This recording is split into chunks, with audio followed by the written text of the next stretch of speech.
Se você tem um cachorro e ele vive lambendo as patas, as causas podem ser as mais variadas. Dores, machucados, alergias e até mesmo estresse. Para bater um papo com a gente sobre esse assunto, convidamos a veterinária e doutora em comportamento animal, Sabina Escádua. Tudo bem, Sabina? Oi, Elaine, tudo bem? Prazer em estar aqui. Bom ter você aqui com a gente de novo. Sabina, tem várias causas, né, que os donos precisam estar atentos. Às vezes acho que é só estresse, mas pode ser outras coisas, né?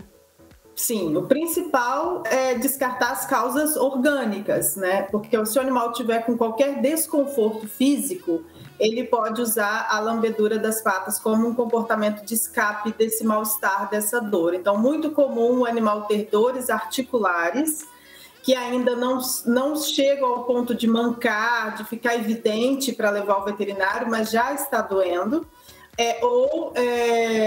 Dor no trato, desconforto no trato gastrointestinal. Então tá com uma cólicazinha, gases, um enjoo leve, sabe? Alguma coisa que não tá bem no trato gastrointestinal.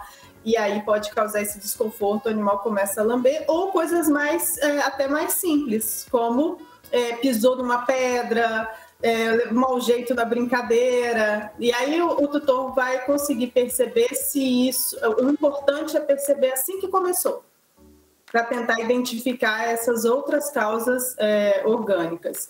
Também podem ser, então, comportamentais, né? Podem ser causas dermatológicas mesmo, então tem fungos, bactérias, infecções, picada por ectoparasitas, às vezes até picadas de outros insetos, formiga, pernilongo, e aí são causas primariamente dermatológicas, e tem as causas comportamentais, que eles dizem, na verdade, de fundo emocional. Pode ser um estresse temporário, ou podem ser questões mais profundas, de conflito, de ansiedade, medo.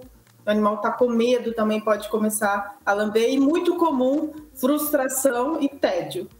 Olha só que interessante. Bom, descartados problemas, né, de doenças mesmo, o que daria para o dono perceber ou que atitude ele tem que tomar? Claro, a presença do veterinário é sempre muito importante, né? Mas vamos colocar que está ligado aí ao estresse, ao tédio. O que dá para fazer, pelo menos para testar, para ver se consegue mudar esse comportamento?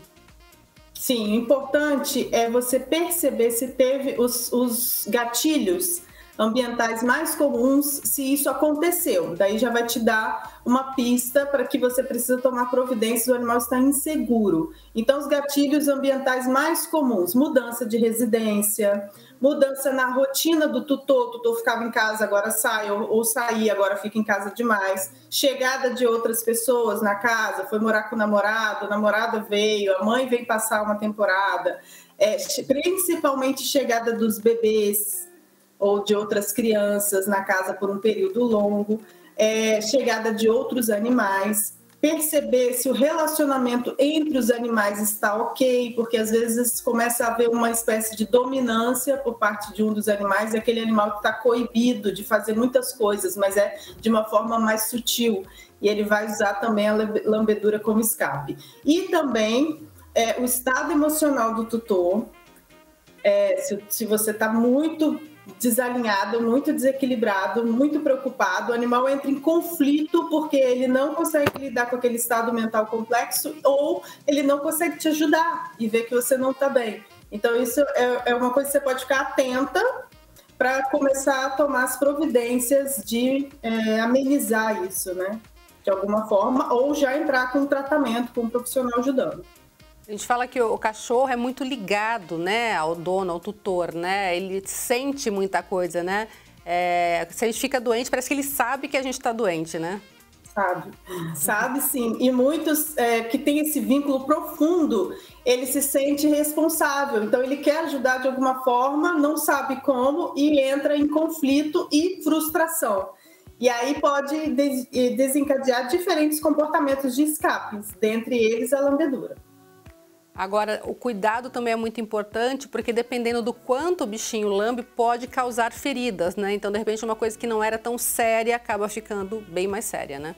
Com certeza. Depois que ele se não tomar providência muito rápido, ele vai cair fatalmente na questão dermatológica, você não vai conseguir fugir, vai precisar tratar, porque aí entra num ciclo vicioso, porque aquilo já começa a incomodar, coçar, inflamar, e aí ele vai lamber mais e mais e mais. Então, às vezes, a causa foi só um estresse, e aí aquilo já tem que tratar também a pata, né? A causa dermatológica. É claro que tem situações mais graves, mas o principal erro, Elaine, é tratar uma coisa só.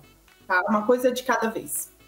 Então é importante sempre ficar atento, agir rápido, mas quando for partir para o tratamento, eliminar essa parte física que muita gente não faz, vai direto no dermato e foca só na pele. Então eliminar, fazer um check-up geral mesmo, com radiografia, etc. E depois tratar as duas coisas, tanto a parte dermatológica com o clínico ou com o dermatologista e a parte emocional também com o profissional. Então não é gente que fala assim, já tentei de tudo, uma coisa de cada vez.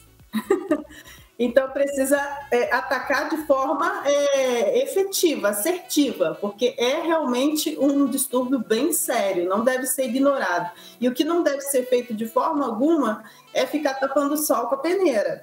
Né? Por exemplo, chamar a atenção do animal, mas quando eu chamo a atenção ele para. Isso não é tratamento, isso aumenta o conflito, aumenta a ansiedade do animal.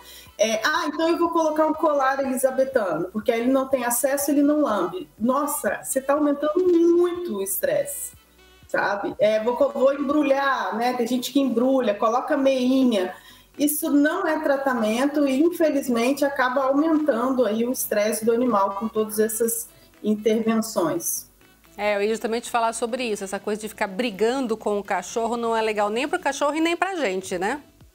Sim, exatamente, é desgastante e você pode gerar quebra de vínculo, quebra de confiança, porque o animal já está numa situação emocional ruim ou uma situação física de desconforto ou uma situação emocional ruim e ele conta com você. Então, se você briga, né, você quebra o seu vínculo de confiança. O animal fala, então eu não posso contar com ele.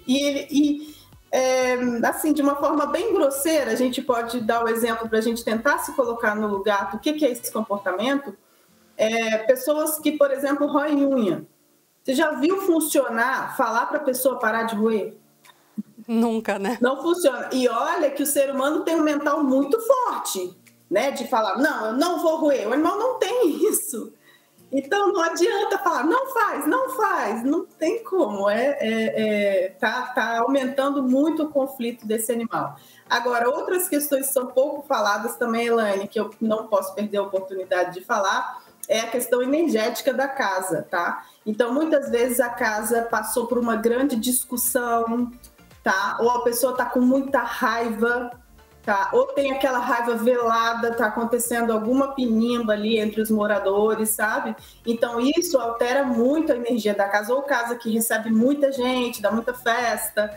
Então isso dá muita flutuação, alguns cães são mais sensíveis e aí eles podem ficar com medo daquela flutuação, não sabe lidar com aquela situação. Então isso é um fator importante também para você ficar de olho e tomar os devidos cuidados quando isso estiver acontecendo na sua casa ou porventura acontecer. Tá certo. Muito obrigada pela sua participação mais uma vez aqui com a gente, viu? Obrigada, Elaine. Tudo de bom. Você também. Tchau, tchau.